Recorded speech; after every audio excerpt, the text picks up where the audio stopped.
నమస్తే, welcome to dot news. అభిమానాన్ని ఎవరూ కొనలేరు. అవును, ఇది నిజం. ఏపీ సీఎం జగన్ పై రాష్ట్ర ప్రజలకు ఎంత అభిమానం ఉందో వారే తేల్చి చెప్పారు. సీఎం జగన్, టీడీపీ అధినేత చంద్రబాబు ఇద్దరిలో ఎవరికి ఎక్కువ ఫాలోయింగ్ ఉందో మొత్తానికి ఎన్నికల ముందే తేలిపోయింది.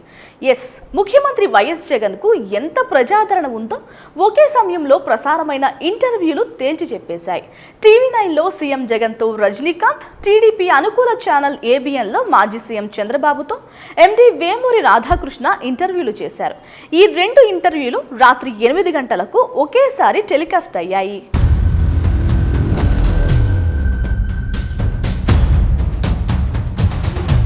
అయితే ఈ రెండు ఇంటర్వ్యూలలో ఎక్కువ మంది జనాలు జగన్ ఇంటర్వ్యూ చూసేందుకే ఇష్టపడ్డారు.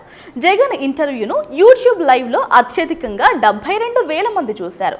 ఇదే సమయంలో ప్రసారమైన చంద్రబాబు ఇంటర్వ్యూను అత్యధికంగా చూసింది ఎంతమంది అంటే కేవలం 20,000 మంది. ఇక సోషల్ మీడియాలోనూ జగన్ ఇంటర్వ్యూకు సంబంధించిన అనేక వీడియో క్లిప్స్ వైరల్గా మారుతున్నాయి. కానీ చంద్రబాబు ఇంటర్వ్యూ ప్రసారమైనట్టు సోషల్ మీడియాలో పెద్దగా చర్చ కూడా జరగలేదు. అంటే జగన్కున్న క్రేజ్ ఎలా ఉందో అర్థం చేసుకోవచ్చు.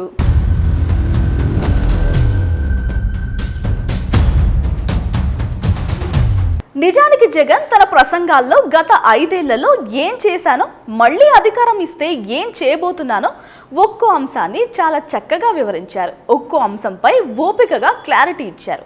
దీంతో జగన్ ఏం చెప్తాడో వినాలని ప్రజలు కూడా ఆసక్తి చూపించారు.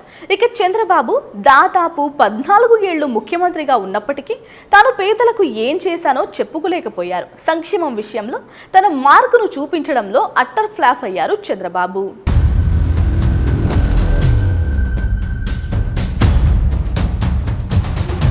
ఇప్పటికీ జగన్ పథకాలనే కాపీ కొట్టి తన మేనిఫెస్టోగా ప్రచారం చేసుకుంటున్నారు బాబు.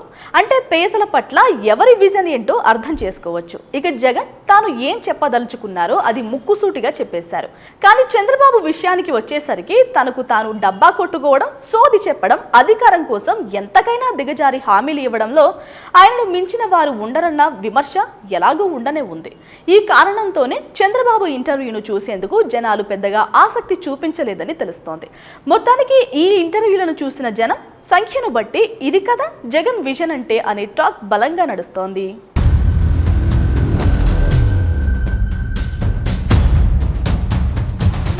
Please subscribe dot news.